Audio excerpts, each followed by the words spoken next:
லூக்கா 1வது அதிகாரம் 28-30 வசனங்களை ஒருவர் நம்ம வாசிக்க நம்ம கேட்கலாம். லூக்கா 1:28-30. அவள் இருந்த வீட்டில் தேவதூதன் பிரவேசித்து, கிருபை பெற்றவளே வாழ்க, கர்த்தர் உன்னோடே இருக்கிறார், ஸ்திரீகளுக்குள்ளே நீ ஆசீர்வதிக்கப்பட்டவள் என்றார். அவளோ அவனைக் கண்டு அவன் வார்த்தையினால் தயங்கி இந்த வாழ்த்துதல் எப்படிப்பட்டதோ என்று சிந்தித்துக் கொண்டிருந்தாள். தேவதூதன் அவளை நோக்கி, மரியாளே, பயப்படாதே, நீ தேவனிடத்தில் கிருபை பெற்றாய். ஹல்லேலூயா, ஹல்லேலூயா. ஒரு முறை பக்கத்துல உள்ளவங்க கையை பிடிச்சு சொல்லுங்க, கிருபை பெற்றவளே வாழ்க, கிருபை பெற்றவளே வாழ்க. ஆமென். இன்றைக்கு ஆண்டவர் நம்ம ஒவ்வொரு முறையும் கிருபை பெற்றவர்களா இங்கிருந்து நம்ம கடந்து செல்றதுக்கு கிருபை தர போகிறார். ஆமென். இந்த உயிர்நீட்சி கூட்டத்திற்காக என்ன ஆண்டவருடைய வார்த்தையை கொடுக்கணும்னு நான் ஆண்டவருடைய பாதத்தில் காத்திருக்கும் போது ஆண்டவர் இந்த வார்த்தையை எனக்கு கொடுத்தாரு. நான் அதை உங்க மத்தியில ஷேர் பண்ண போறேன். எத்தனை பேர் வாஞ்சியோடு இருக்கீங்க? ஆமென். இந்த கிருபை அன்றைக்கு மரியாளை நோக்கி தேவதூதன் சொன்ன வார்த்தை, கிருபை பெற்றவளே வாழ்க. இன்றைக்கு ஆண்டவர் உங்களை பார்த்து சொல்லுகிறார், நீ தேவனிடத்தில் கிருபை பெற்றாய். ஆமென். நீங்க தேவனிடத்துல கிருபை பெற்றிருக்கிறீங்க. ஆமென். இந்த கிருபை நம்மோடு கூட இருக்கும்போது 4 காரியங்களை கர்த்தர் நமக்கு இந்த கிருபையின் மூலமாக தருகிறார். அந்த 4 காரியங்களை பார்த்துட்டு நம்ம அடுத்த பகுதிக்குள்ள கடந்து செல்ல போகிறோம். முதலாவது, கூட இருக்கும் கிருபை. இந்த வசனம் வாசிக்கும் போது பாத்தீங்கன்னா லூக்கா 1:28 சொல்லுது, கிருபை பெற்றவளே வாழ்க, கர்த்தர் உன்னுடனே இருக்கிறார். இந்த கிருபை உங்கள் கூட இருக்க போகிறது. ஆமென். ஒருவேளை நீங்க பயத்தோடு ஒரு எக்ஸாமுக்கு ப்ரிப்பேர் பண்ணிட்டு இருக்கலாம், இல்ல சோதனைகள் வழியா பாடுகள் வழியா கடந்து சென்று கொண்டு இருக்கலாம், இல்ல நீண்ட பிரயாணங்களை செய்யறதற்கு யோசிச்சு கொண்டு இருக்கலாம், உங்க வேலையில என்ன செய்ய போகிறோம் திகைத்து கொண்டு இருக்கலாம். ஆண்டவர் சொல்லுகிறார், உங்க கூட நான் இருக்க போறேன். ஆமென். கிருபையாகி கர்த்தர் உங்க கூட இருக்க போறதை நீங்க என்ன பார்ப்பீங்க.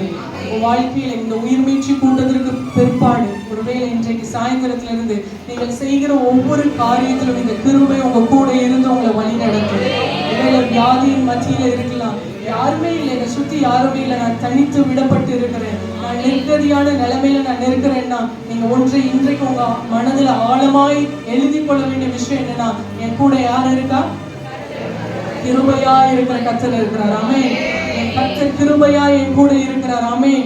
நான் எக்ஸாம் சென்டருக்குள்ள போகும்போது, நான் என் வாழ்க்கையின் அடுத்த காரியங்களை குறித்து நான் திட்டம் பண்ணும்போது, என்னுடைய பலவீனமான சூழ்நிலைகளில் நான் தனித்து விடப்படும் போது, நான் புறக்கணிக்கப்பட்டு தள்ளப்படும் போது யார் என் கூட இருக்கிறார்?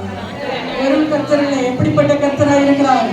கிருபையா இருக்கிற கர்த்தர் நம்மோடு கூட இருக்கிறார். ஆமென். உங்க வேலையில, உங்க ஊழியத்துல இனிமே கர்த்தர் கிருபையாய் உங்க கூட இருக்கிறத நீங்க உணர போறீங்க. ஆமென். இந்த உயிர்மீட்சி கூட்டத்துல ஆண்டவர் ஒருவேளை நீங்க யோசிக்கலாம், இன்றைக்கு ஒரு நல்ல ஒரு விடுமுறை நாள், நல்ல வீட்டுல இருந்து நல்ல ஒரு சமைச்சு சாப்பிட்டு ரிலாக்ஸ் ஆகி பண்ணி என்ன பண்ணலாம், வீட்டுல இருந்திருக்கலாம். ஆனா நான் ஆண்டவரை துதிக்கணும்னு வந்த உங்களுக்கு ஆண்டவர் சொல்லுகிறார், நான் உன் கூட இருக்க போறேன். எப்படி இருக்க போறேன்? கிருபையா இருக்க போகிறேன். ஆமென். நம்ம கூட ஒருவேளை நம்ம பெற்றோர்கள் கூட இருக்கலாம், நம்ம பெற்றோர்கள் இருக்கலாம், இல்ல நம்ம நம்பி இருக்கிற ஃப்ரெண்ட்ஸ் இருக்கலாம். அவங்க நார்மலா நம்ம கூட இருக்கிறதுக்கும் நம்ம மேல இரக்கமாய் கிருபையா இருக்கிறதுக்கும் வித்தியாசம் இருக்கு. அப்படித்தானே? நம்முடைய வியாதியின் நேரத்துல ஒரு நல்ல உற்ற துணையாய் நம்ம கர்த்தர் உங்க கூட இருக்கிறத நீங்க உணர போறீங்க. ஒருவேளை அந்த வியாதியின் படுக்கை ரொம்ப நாளா இருந்துட்டே இருக்கு, பல வருஷமா இதே வியாதி, ஹாஸ்பிட்டல், மருந்து, மாத்திரைகள்னே இருக்கு, இனிமே கர்த்தருடைய கிருபை உங்க கூட இருக்கிறத நீங்க உணர போறீங்க. ஆமென். கர்த்தர் தெளிவாய் சொல்லுகிறார், இனிமே நான் கூட இருக்கிறத நீ உணர போற. ஆமென். இவ்வளவு நாள் கர்த்தர் நம்ம கூட தான் இருந்தார், இவ்வளவு நாள் நம்ம கூட இருந்துதான் வழி நடத்துறார். ஆனா பல வேளைகள்ல நம்ம அதை என்ன பண்ணல, என் கூட இருக்கிறாருங்கிறத உணராம தான் என்ன பண்ணோம், எதை பண்ண வேண்டாமோ அதை பண்ணிட்டு இருந்தோம். ஆனா கர்த்தர் இனிமேல் நம்மோடு கூட இருக்கிறதை நாம் உணரும்படி கிருபை செய்வார். நம்மோடு கூட கர்த்தர் கிருபையாய் இருக்கிறதை நம்மை சுற்றி இருக்கிறவர்கள் உணர கர்த்தர் கிருபை செய்ய போகிறார். ஆமென். நம்பர் 1, இந்த கிருபை நம்மோடு கூட இருக்கும். ஆமென். இரண்டாவது, இந்த கிருபை நம்மோடு கூட இருந்து நம்மை ஆசீர்வதிக்கும். அதே வசனத்தை தான் நான் சொல்ல விரும்புறேன். லூக்கா 1:28 இந்த வசனம் சொல்லுது, கிருபை பெற்றவளே வாழ்க, கர்த்தர் உன்னுடனே இருக்கிறார், ஸ்திரீகளுக்குள்ளே நீ ஆசீர்வதிக்கப்பட்டவள். இதுல 3 விதமான ஆசீர்வாதம் இருக்குது. சரீர பிரகாரமான ஆசீர்வாதம், ஆவிக்குரிய பிரகாரமான ஆசீர்வாதம், உலக பிரகாரமான ஆசீர்வாதம். ஆவிக்குரிய பிரகாரமான ஆசீர்வாதம் என்னது? கிருபையாகி கர்த்தர் நம்ம கூட இருக்கிறது. ஸ்திரீகளுக்குள்ளே நீ ஆசீர்வதிக்கப்பட்டவள்னா எத்தனையோ ஸ்திரீகள் இருக்கலாம், லட்சக்கணக்கான கோடிக்கணக்கான மத்தியில உன்னை கர்த்தர் ஸ்பெஷலா, உங்களை கர்த்தர் ஸ்பெஷலா ஆசீர்வதிக்கிறார். அப்போ உலக பிரகாரமான ஆசீர்வாதம். இங்க மரியாளுக்கு கர்ப்பத்தின் கனி என்ற சரீர பிரகாரமான ஆசீர்வாதத்தை கொடுக்கதான் தேவதூதன் என்ன பண்ணப்பட்டார்? அனுப்பப்பட்டார். இன்றைக்கு நீங்க எதிர்பார்க்கிற உங்க சரீரத்துல வேண்டிய நன்மைகளை இன்றைக்கு கர்த்தர் உங்க மேல கிருபையா இருந்து உங்களுக்கு கட்டளையிட போகிறார். ஆமென். ஒருவேளை சில பலவீனங்கள் உங்களை வருஷக்கணக்கா துன்புறுத்தி கொண்டு இருக்கலாம். இந்த காரியத்தை நான் யார் இடத்துல சொல்லுவேன்? இதற்காக மருத்துவம் பார்க்கணும்னா அதற்கேற்ற வசதிகள், அதற்கேற்ற பணங்கள் என்கிட்ட இல்லையே, இன்னும் நான் எத்தனை லட்சங்கள் எத்தனை ஆயிரங்கள் இதற்கு நான் செலவு பண்ணணும்னு எனக்கு கலங்கி வந்திருக்கிறீங்களா? ஆண்டவர் சொல்லுகிறார், என் கிருபை உன்னை ஆசீர்வதிக்கிறதா கடந்து வர போகிறது. அவன் சரீரத்துல உன்னை ஆசீர்வதிக்கும், உன்னுடைய ஆவிக்குரிய பிரகாரமான வாழ்க்கையில உங்க ஊழியத்துல உங்களை ஆசீர்வதிக்க போகிறது. உலக பிரகாரமான வாழ்க்கையில உங்களை சுற்றி இருக்கிற ஒரு குரூப்புக்கு மத்தியில கர்த்தர் உங்களை கிருபையினால் ஆசீர்வதிக்க போகிறார். ஆமென். ஒருவேளை நீங்க நினைக்கலாம், நான் நல்லா இவங்களோட படிச்சிருக்கிறேன், எனக்கு நல்லா இவங்களை விட எக்ஸ்பீரியன்ஸ் இருக்கு, நல்லா நான் இந்த காரியங்களை நேர்த்தியாய் செய்யறதுக்குரிய ஞானம் எனக்கு இருக்கு, ஆனா என்னை அங்கீகரிப்பதற்கு ஒரு ஆள் இல்லை, என்னை பரிந்துரைக்கு எனக்கு ஆள் இல்லை, எனக்கு சப்போர்ட் பண்ணி நான் டவுன் ஆகிற சிச்சுவேஷன்ல என்னை தூக்கி விட ஆள் இல்லை, என்னை புறக்கணிச்சு ஒதுக்கவும் ஏளனமா பார்க்கவும் தான் ஜனங்கள் இருக்காங்கன்னா இந்த கிருபை உங்களை ஆசீர்வதிக்கிறதை பார்த்து எவர்கள் உங்களை விட்டு போனாங்களோ அவர்கள் உங்கள் பட்சமாய் ஓடி வரும்படி கர்த்தர் செய்வார். ஆமென்.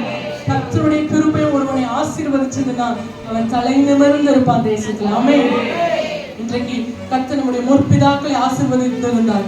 ஆபிரகாமை பார்க்கிறவங்களுக்குள்ள என்ன வந்தது? அந்த ஊர் ராஜாவா இருந்தாலும் ஆபிரகாம் மேல ஒரு மரியாதை இருந்தது, ஒரு ரெஸ்பெக்ட் இருந்தது. ஆபிரகாம் கர்த்தரால் ஆசீர்வதிக்கப்பட்ட மனுஷன். அதே போல கர்த்தருடைய கிருபை உங்களை ஆசீர்வதிக்கும் போது உங்களை பார்க்கிறவங்க உங்களை கனத்துக்குரியவர்களாய் பார்ப்பாங்க. ஆமென்.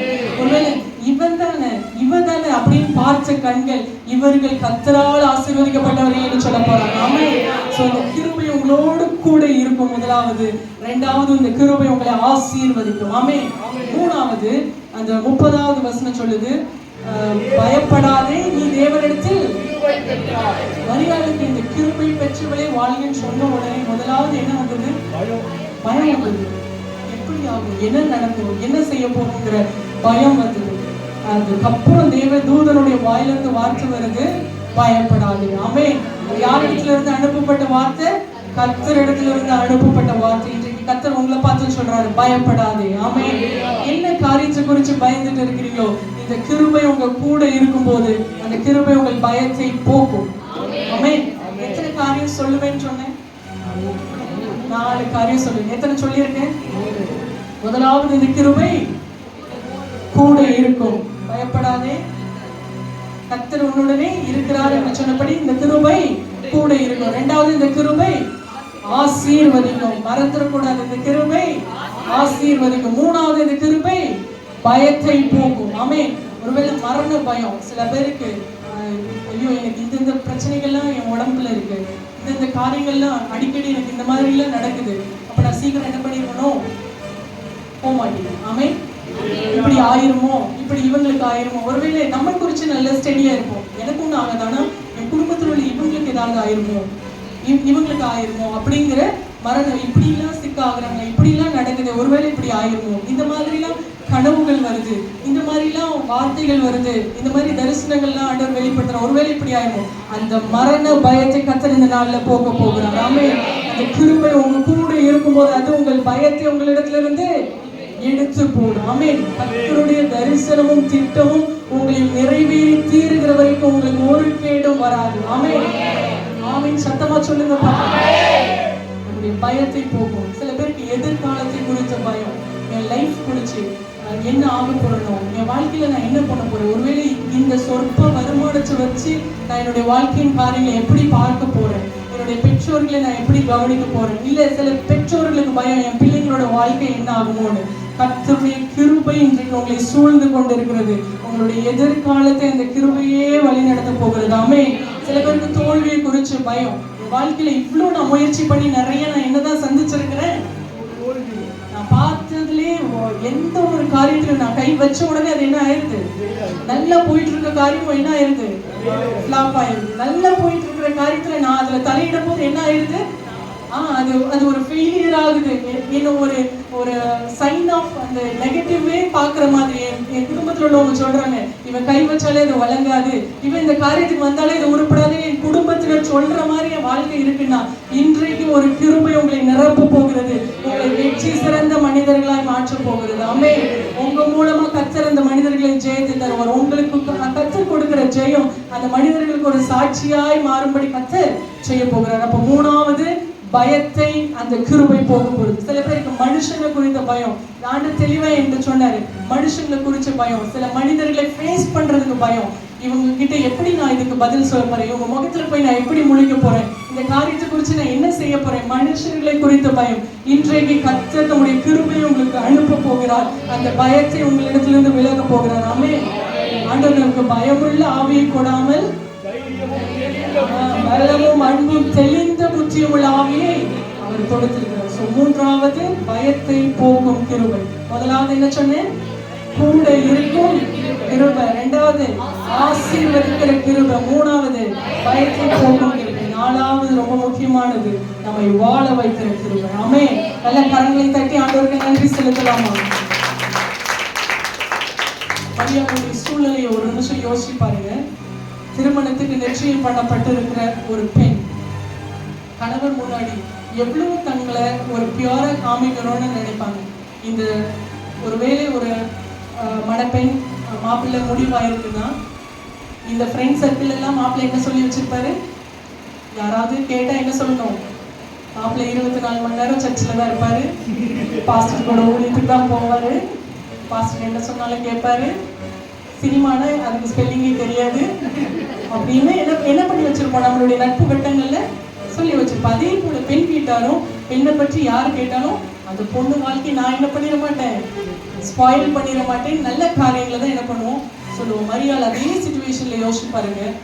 அவளுடைய கர்த்தருடைய வார்த்தை அவளுக்குள்ள வந்தது, கர்த்தருடைய சித்தம் அவளுடைய வாழ்க்கையில் நிறைவேறினது. அந்த சொசைட்டியை ஃபேஸ் பண்றதுக்கு முன்னாடி மரியாள் எவ்வளவு ஸ்ட்ரகிள் பண்ணியிருப்பாங்க. நமக்கு அது புரியும்னு நினைக்கிறேன். எவ்வளவு காரியங்கள் அவங்க, எத்தனை கேள்விகள், எத்தனை எதிரான காரியங்கள் அவங்கள ஃபேஸ் பண்ண வேண்டியது இருந்திருக்கும். அந்த அத்தனை கேள்விகளுக்கு மத்தியில வாழ வச்சது தேவனுடைய கிருபை. ஆமென்.